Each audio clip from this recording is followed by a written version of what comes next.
За юуцхан guys би саяхан хэд хоногийн өмнө амьдралдаа уулзчихсан хамгийн мундаг одоо мөнгөнд дүнгээр ярих юм бол хамгийн баян хүннэнтэй нэг өрөөнд орж үзлээ. Одоо миний хувьд гэсэн үг шүү дээ. Тэр маань сарын 5 сая долларын оршигтай ажилладаг бай 5 сая доллар ч одоо хэдэн тэрбум төгрөгийн те сард олдог одоо тийм бизнес эрхэлдэг ахуйтай уулзаж зөвлөгөө авах завшаан олдлоо.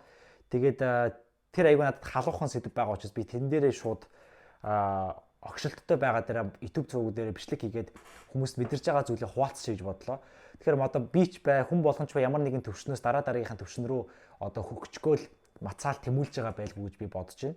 Тэгээд тийм болохоор энэ зөвлөгөө танд ч гэсэн хэрэг болж магадгүй гэдэг үүднээс би нэгсэндөө сарын бизнесэнд 5 сая доллар хийдэг хүнээс авсан мастер майнда би та бүхэнд хуваалцаж байгаа гэж ойлгож болно. Тэгэхээр та хэд өөрсдөө тодорхой хэмжээний дүн төлөөд сонсож байгаа юм шигээр сонсох юм бол танд хэрэгтэй байж магадгүй гэж бодож байгаа шүү.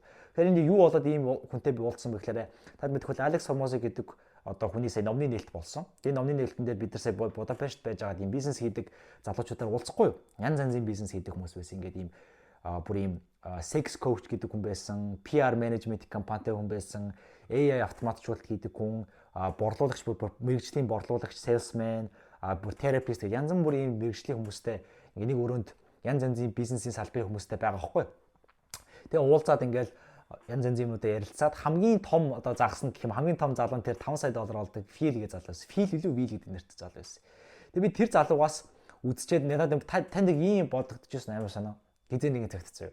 Ингээд яаж хүн болгон 24 цагтаа ярина хин нэгэн надаас илүү мөнгө байгаад хийж чадаад идэм болоо.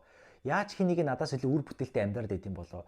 Яаж би адилхан 24 цагтаа ярина хин нэгэн надаас илүү их контент хийгээд надаас илүү их мөнгө хийгээд яаж ингэж амьдраад идэм бол гэж та бодож ирсэн үү гэд. Та ингээд нэг юм хийгээд байгаа нэ үр дүн ерөөсөй байхгүй байгаа зү. Эсвэл ингээд амар их юм дотор овоорцсон. Эсвэл хаашаа явахаа мэдэхгүй нэг гацтай штэ хүн. Тэг би тэр залуутай уулзаад ойлгосон. Ерөөсөө юу ойлгосон бэ гэхлээрэ би тэр гимжлэгээ тайлбарлах чинь зөв. За тэгээд тэр уулзалтаач ерөөсөө миний ойлгосон гонц юм юу байсан бэ гэхлээр ерөөсөө амар ингийн гол юмаа хий. Хамгийн чухал юмаа хий. За энэ ингээд амар ойлгомжтой суулж магадгүй зөв. Ингээд тэр угаасаа ойлгомжтой. Гэхдээ хараа бид нар бүгдээр энэ дээр алдсан юм билээ. Яагаад 5 сая доллар хийдэг залуу сарын 5 сая доллар хийгээд хахад би 5 сая доллар хийж чадахгүй гэдэг ялхан ерөөсөө гол юмаа хийх дээр юм билээ. За энийг амар тайлбарлая зөв. Бизнес дээр хамгийн чухал гол юм юу юм? Гэж бодоод үзээрэй зөв. Та бараг мэдчихэж магадгүй мэдэхгүй ч гэж магадгүй зөв. Таны бизнест хамгийн чухал 3 зүйл юу гэдэг гэхээр ерөөсөө бараа үйлчлэгээ сайжруулах, бараа үйлчлэгээ сурталчлах, бараа үйлчлэгээ борлуулах. Ерөөсөө энэ л хамгийн 3 үйл явдал байхгүй. Тэгээд танаас зүрхлээд асууя зөв. Та өнөөдөр эсвэл сүүлийн 3 хоногт бараа үйлчлэгээ сайжруулах дээр цаг зарцуулсан уу? Бараа үйлчлэгээ сурчлах дээр цаг зарцуулсан уу? Бараа үйлчлэгээ борлуулах дээр цаг зарцуулсан уу? Гэж бодоод үзэхээр бараг зарцуулаагүй байгаа даа. Тэгэд яагаад үр дүнгүй байгаад байгаа нэг ойлгомжтой болчихж байгаа юм. Ер нь бол тийм багаз би ингээд асууж юу танд хамгийн өндөр өгөөж өгдөг бизнест хамгийн өндөр өгөөж өгдөг таныг хамгийн өндөр орлоготой байлгадаг тэр зүйл юм гэж бодох юм бол саяны 3 зүйл واخхой. Бараа үйлчлэгээ сайжруулах, бараа үйлчлэгээ сурталчлах, энийгээ борлуулах. Тэгэхэд та хамгийн чухал 3 юм хийхгүй яаж үр дүн гаргах гэдэг юм. Тэгээ асууж байгаа. Юу хийгээ яваад байгаа юм. Тэгэхээр нэг юм тэгэл ер нь ингээл нэг судалгаа хийгээл ингээл сураал те ингээл төлөвлөгөө гаргаал эсвэл тийм байгаа даа. Хүмүүс ихэвчлэн гол юмаа биш зүгээр тэр гол юмаа тойрсон юмнуудаа хийгээд тэгээ хийж байгаагаа өөрийгөө хийж ин гэж бодоод байт юм бэл. Тэгээ тэр цаг хугацаанд өнгөрөөд байт юм бэл. Би сая нэг хүнтэй ярьсан. Над руу бичээд надаас ихч хүн байсан л та. 40 хэд мэдтэй ихч байсан. Их чинь ингээ 2 жил хагас баг бодож явж байна энэ юмыг. Ерөөс эхлэхгүй байна. Би чадахгүй байна. Ерөөс 2 жил бодож явж байна гэж байгаа юм. Тэгээ би яг саяны зүйлүүдийг асуусан. Тэгсэн чинь их чинь яг ингээ сураал ингээл оролдоол ингэж ярьж байгаа. 2.5 жил хүн бодсон байгаа юм. Яагаад үр дүнгүй байна гэхэл ерөөсөө гол юм хийхгүй байгаа шүү дээ. Ерөөсөө гол юм хийхгүй. Тэгвэл би бүр нэг юмд амар ихтэй нь юу байгаа юм гэхээр та ямар ч салбарын хүн байж болно зөв. Та чаддаг ямар нэгэн жижигхэн юм байгаа бол хямбгаач Монголын зах зээл дээрээс 10 сая төгрөгийг сардаа олж чадна. 3,000 доллароос 5,000 доллар бол Монголын зах зээл дээрээс easy peasy маш боломжтой. Та 500,000 төгрөгийн бараа бүтээгдэхүүнээс 10-ыг борлуулж чадлаа гэж бодоход 5 сая төгрөг. 20-ыг борлууллаа гэж бодоход 10 сая төгрөг байхгүй. За тэгэнгүүт 500,000 төгрөгийн барааг би 20 ширхгийг зарахын тулд би хэдэн хүнд хүрэхин гэхлээр магадгүй би 10%-аар тооцох юм бол би нийтдээ 200,000 үзэлт бүхэл бүтэн сарын хугацаанд би авч чадхад тэрнээс 1% нь хувирж орж ирээд буюу 1% биш үү? Тэгээ 20,000-аас 20 тий 20,000 үзэлт нийтдээ аваад 20,000 үзэлтээсээ би 20 хүнд борлуулалт 500,000-ны дүнгээр хийж чадхад 10 сая төгрөг өгөх. Хэрэв та гол юм хийх юм бол гол юм хийхгүй эргээд авах юм бол угаасаа боломжгүй гэсэн. Юу нэг айгүй энгийн бохгүй энэ гэдэг бизнесийн модель чинь. Тэгээд ямар ч ур чадвартай байдаа хийж чадна. Аавлыг ямар ч ур чадвартай байсан та зүгээр төгөлдөр хуурих төгөлдөр хуур тоглодог байна уу? Эсвэл одоо янз бүр одоо Counter Strike одолж Counter Strike тоглохыг заана уу? Эсвэл ямар нэгэн байдлаар сүнслэг байдал заарна уу? Эмэгтэйлэг байхыг заах уу? Эрэгтэйлэг байдлыг заах уу? Яа тестостерон нэмэхийг заах уу? Гой дуулахыг заах юм уу? Бүжиглэхийг заах юм уу? Хангалттай боломжтой. Яг хаа тодорхой тэнэс дүнгээс дээшээ гаргах юм бол ялчгүй системжийг автоматжуулах дараагийн үед яригдана. Гэхдээ ихэнх үед бол бүр маш боломжтой байд юм бэл. Тэгээд тиймч болохоор би юу яасан бэ гэхээр Digital Money Challenge буюу 28 хоногийн чаленжийг эхлүүлэхээр шийдсэн. За хэрвээ та мдээгүй байвал 28 хоногийн чаленжаар юу вэ гэхээр ерөөсөө саяны гол юмнуудыг чинь би яг таны амьдралд байгаа онлайнаар бизнес хийж шаардлагатай юу хийх заавал шаардлагатай. Юу хийх шаардлагагүй. Тэ ямар зүйлүүдийг заавал мэдсэн байх хэрэгтэй. Ямар зүйлүүдийг ямар ч мэдээд угаасаа хэрэггүй гэдэг би бүх зүйлүүдийг сарын хугацаанд буюу 28 хоногийн хугацаанд 8 Zoom call-ийн хугацаанд зааж өгч байгаа гэсэн. Ерөөсөө бүх процессыг. Тэгээд ерөөсөө өдөрт та 3-аас 4 цаг л ерөн зарцуулахад ямар ч бизнесийг ялангуяа Монголын зах зээл дээрээс олох саяны 10 саяг олох боломжтой байдаг. Хэрэг та зөв юм хийж чадах юм бол хамгийн гол нь та зөв юм хийхгүй шаардлагагүй олон юм хийгээл яваад байгаа. Тэгээд ерөөс үр дүн байхгүй байгаа шалтгаан чинь тэр байгаа байхгүй. Тэгэхээр энэ миний чаленж явуулсан ерөөсөө тэр гэсэн үг. Ерөөсөө гол зорилго нь онлайн бизнес эхлүүлэхэд юу чухал байгаад байдгийг дижитал бүтээгдэхүүн юу чухал биш гэдэг энэ бүх юмд чинь гаргаж ирээд нарийн нандин стратегиудээ энэ чаленж дотор орж байгаа хүмүүстэй би хуваалцаж байгаа гэсэн үг. Ерөөсөө яг энэ дээр л хуваалцаж байгаа гэсэн үг. Саяны залуугаас сурсан аргууд, Европ бизнес гэдэг хүмүүсээс сурсан аргууд, тэ энэ бүх аргуудыг нарийн аргуудыг хуваалцаж байгаа гэсэн үг. Тэгээд дээрэс нь бонус би болгож өгöd байгаа юм. Сарын хугацаанд та 3 нөхцөд биелүүлж чадсан тохиолдолд 3 энгийн нөхцөд биелүүлж чадсан тохиолдолд бид нар тань төлбөр чинь 100% буцаагаад болгоё гэж. Тэр нь ерөөсөө нэг ч хичээлдээ тасалж болохгүй. Тэгээд дээрээс нь даалгавраа цагт нь хийсэн байх хэвээр. Заавал сэтгэлдээ бичээд тухайн өдрийнхөө тайлан явуулсан байх хэвээр гэдэг. Энгийн танаас шалтгааллах 3 бид нар зүйлийг та хийж чадсан байхад бид нар төлбөрийг чинь 100% буцаагаад олгоё гэж байгаа ерөөсөө. Тэгээд хамгийн гол нь инээдтэй нь юу гэсэн үг гэхээр энэ даалгаврууд инээдтэй та угаасаа хүссэн үсээгөө онлайнаар бизнес хийх юм бол хийхээс аргагүй зүйлүүд байгаа гэсэн. Тэгэхээр нэгсэндээ та ганцаараа хийх зүйлүүдийг хамт олон дотор ороод миний зөвлөгөөтэй сарын хугацаанд хийгээс сурчгал гэж. Тэгээд би заагаад өгчий сарын дараас та өөрөө бие дагаа явчихад бол хангалттай ямар ч бүдрээд унчихгүй явж чадна л гэж. Тэгээд одоо бид нар 9 сарын 2-нд бүртгэл ер нь бол харагдах байгаа. Тэгээд 9 сарын 2-нд бүртгэл харагдаад дахиж бүртгэл авахгүй, дахиж ийм чаленж бол би зарлахгүй.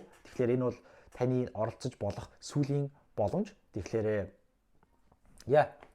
амжаад бүртгүүлвэл одоо бүртгүүлж болно. Бүртгүүлэхгүй байх юм бол бас бүртгүүлэхгүй байж болно. Миний бичлэгүүдийг үзээ явж болно. Окей. Тэгээд тийм байна. За тэгээд үргэлжлүүлэн бичлэг рүү орцгоё. Тэгээд би сая танаас асуулаа штэ тий. Ингээд таны хувьд танд хамгийн их орлого оруулж өгдөг, танд хамгийн их үр дүнтэй байлгадаг ажил чи юу вэ гингүү танд хэдийм гарч ирж байгаа штэ нэг юм цөөхөн хэдийм. Тэнгүүт яагаад тэрийг хийхгүй байгаа ингээ өөрөөс асуугаад үзчихв. Тэнгүүт амар сонь хүн тэгээд идэв бил. Амар сонь. Тэгэд ингээ завгүй ингээ нэг юм хийгээ яваад байгааз одоо би л таныг тэгж бодож байна. Таныг бол би нэг тийм амар одоо энэ миний бичлэг үзсэн бол амар залах уу малах уу гэж бодохгүй байна. Ер нь бол нэг залах уу эсвэл амар эготой хүнийг үг сонсдоггүй ч юм уу мэдээл сонсдоггүй. Би бол амар энэ стаа надад юу заах юм гэдэг ч юм уу те. Эсвэл ингээл амар залах уу бас өдөржингөө тийм хүн гэж би таныг бодохгүй байна. Та бол яг юм хийгээ ер нь бол миний бичлэг үздэг хүмүүс дандаа юм оролдог, хийдэг, туршдаг, өөрийгөө сайжруулчих гэдэг хүмүүс ер нь дандаа байдаг юм билээ. Би бол таныг тийм хүн гэж бодож байна. Тэгэд хамгийн сонирхолтой асуумаар байхгүй. Яагаад залах уу биш? Дээрээс нь тийм амар эготой биш, сурагч майндсеттэй, юмыг сурах хүсэл эрмэлзэлтэй хүн. Тэгвэл яагаад юу дутаад байгуулах энэ хүн үр дүн гаргаж чадахгүй? Яг хүссэн үндэ хүрэхгүй байгаа ингээ бодъё л та. Хэдүүлээ зүгээр яг боддоо. Ерөөсөө тэнгуут тийм байгаад байгаа сте. Яг адилхан одоо ингээд намайг энэ бичлэг бичиж байгаа та ямар нэг юм хийж байгаа. Хоёулын та энэ бичлэгийг наа үзэж байгаа тэнд нөгөө залууч нэг юм хийж байгаа шүү дээ. Тэнгуут амар сонирхолтой хүн цагаа юун дээр зарцуулна гэдэг чинь амар чухал байгаа байхгүй. Яг чухал зүйлүүд дээр зарцуулна гэдэг чинь. Чухал зүйлүүд дээр цагаа зарцуулна гэдэг маань өөрөө амар чухал юм байгаа байхгүй.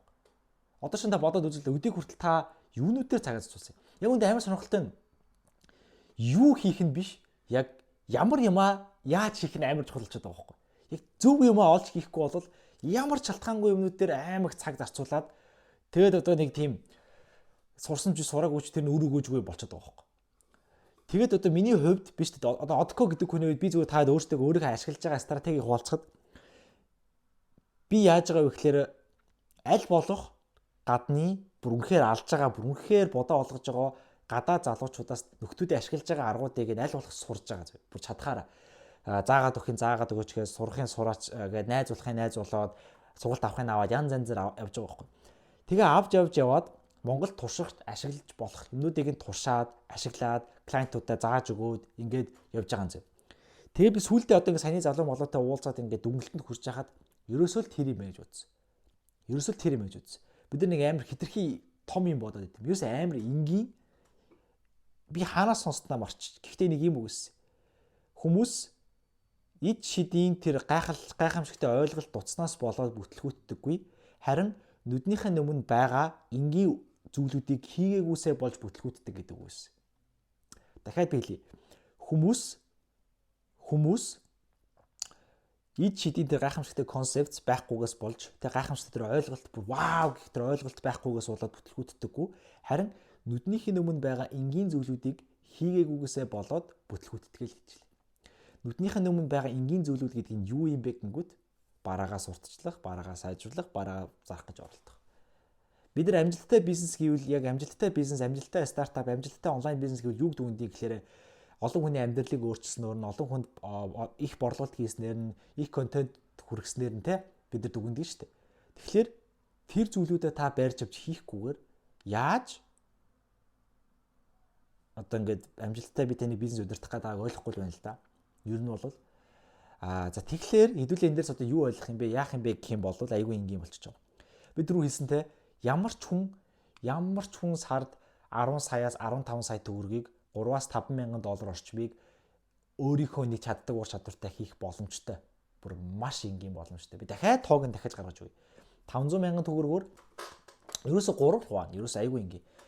Ерөөсөө энэ сошиал медиад дээр борлуулж байгаа юмд 3 хуваагдаж байгаа. Love ticket буюу хямдхан жижигхэн дүнгээр заагддаг баруунууд гэж байгаа. Mid ticket буюу одоо Монголын төгсөл бол 500 мянгаас 1000 сая төгрөгийн хооронд байгаа. High ticket буюу сая төгрөгөөс 10 сая төгрөгийн хооронд ч юм уу 5 сая. За яг Монголын зүгээр ерөнхий өдөр тутам дээр хувь хүмүүс дээр бол 5 сая, компаниуд дээр бол 5-аас 10 сая гэж явчихдаг. Дээшээ 15 сая, 20 сая гэдэг дээшээ бол явна. Яг хувь хүмүүс дээр өдөр тутмын юмнууд дээр бол тэгж явж байгаа гэсэн. Тэгээ бид нэг 3 төвшөнд хуваагаад бодох юм бол love ticket буюу хямдхан бараанууд, дундад түвшний бараанууд, үнэтэй бараанууд гэж хуваагдах юм бол ерөөсөө тэгчих юм бохгүй. Love ticket бараг та маш олон хүнд борлуулах хэвээр. Mid ticket-ийг бол дундаж гаргах хэвээр. High ticket буюу үнэтэй бараг цөөхөн чанартай хүмүүст гаргах хэвээр. Тэгээ ерөөсөө ийм л юм байгаа байхгүй. Бүх бараанууд дээр шүү дээ. Бүх бараанууд дээр хувцс руу орсон ч гэсэн ялгаагүй. Тэ? Одоо энэ бараа бол сая төгрөгөөр зарагдах юм бол чанартай пакэж ийм байх хэвээр. Магадгүй би 10 мянгаар ийм бараг 10 мянгаар зарах юм бол олон тоогоор зарах. Өөрөөсөө бүх юм чи энгийн бохгүй гэсэн. Тэгэхээр тэр юмнуудаа та одоо өөрийн гэсэн санал болгох зүйлээ тодорхой болгоод тэрийг яаж сайжруулах уу? Тэрийг яаж би хүмүүст хүргэсэн хүмүүсийг яаж би худалдаа авч болгож хувиргах уу гэдэг л энэ процесс байхгүй. Амар энгийн ерөөсгөөс бити тим хүнд юм бити итгэж. Ерөөс амар энгийн. Ерөөсөө саяны процесс байхгүй. Тэгэл болоо. Ерөөсөө саяны процессыг та олон дахин удаад автаал зүг газ руу байршуулаад давтахад ерөөсөө тэгэл болоо байхгүй. Ер нь бол та юу ч хийдэг байз. Бүр хамаагүй. Юу ч хийдэг бай саяны 3 ямиг болгоод болоо. Тэгээ дээрэс нь одоо чинь миний ашиглаж байгаа Notion гэж app байгаа. Та миний Notion-ыг мэдэх бол би зүгээр таад энэ хүмүүст хэлэхэд Notion-ыг ашиглаж сураа гэж байгаа. Notion ер нь бол таны онлайн бизнесийг баяг 80% ч авч явах чадaltaй өөр аппликейшн AI. Notion-ыг ашиглах юм бол таны бизнесийн 80% ер нь би Notion-ийн нуруунд явах боломжтой. Та жигрээсээ 4 цаг өдөрт ажиллаад Notion чинь таны бизнесийн бүх юмнуудыг хариуцаад та зөвхөн креатив ажил буюу сүүний хийсэн 3 зүйлүүд дээр зарцуулаад хүснээрээ орлогоо олоод гэр бүлтэйгээ цагаар зарцуулаад боломжтой бол гадаадаар аялаад явах боломжтой. Notion-ыг ашиглаж сурснаар. Тэгээ би гол нь бодож байгаа юм нь одоо Digital Money Challenge дотор Notion-ыг хэрхэн ашиглах вэ гэдэг master class бас дотор нь орё гэж бодоод байгаа. Яагаад тэгэхээр Notion-ыг би өөрөө мэддэг болохоор хүмүүсийг мэддэг гэж боддог байтал хүмүүс яг Notion-ыг сайн ашиглаж чаддаг юм билээ. Тэгээ Notion-ыг ашиглаж чадаагүйгээсээ болоод хүмүүс амар их цаг хугацаа алддаг юм билээ. Notion-ыг ашиглаж сурцсан бол oh my god бүх датанд байна, ландинг пэйжээ хийж чинь, сургалтаа байршуулж чинь, бүх юмаа байршуулж чинь, бизнес төлөвлөгөө байна, багаараа хамт ажиллаж чинь, контент гэл бүх юм байгаа. Бүх дата бааз Notion дээр явж болдог амар аппликейшн. Би яг Notion-гийн талаар бас YouTube дээр үнэгүй бичлэг оруулж болно. Хэрвээ YouTube дээр үнэгүй бичлэг үзэх юм бол та комент секцээр Notion гэж бичих юм бол би Notion-гийн талаар яаж юу н ашиглах вэ гэдэг анхаа шатны заавал бичлэг оруулаад өгч нэрэ болно шүү за. Тэгэхээр бас тийм байна. Би удахгүй нэрэ 10,000 subscribers хүрэх гэж байгаа юм байлээ. Тэгэхээр та subscribe дараагүй бол subscribe-саа дараад бичлэгийн хонхыг дараад хүлээж агаарай. Мөн дээрээс нь Digital Money Challenge 9 сарын 2-оос өмнө бүртгүүлэхийг хүсвэл миний Instagram аяглал 28 гэж бичээд мэдээлэл авах боломжтой. Эсвэл энэ доор байгаа Notion хуудасаар ороод мэдээлэл авах боломжтой гэсэн үг. За тэгээд дараа дараагийн бичлэгээр уулзцгаая. Амжилт хүсье.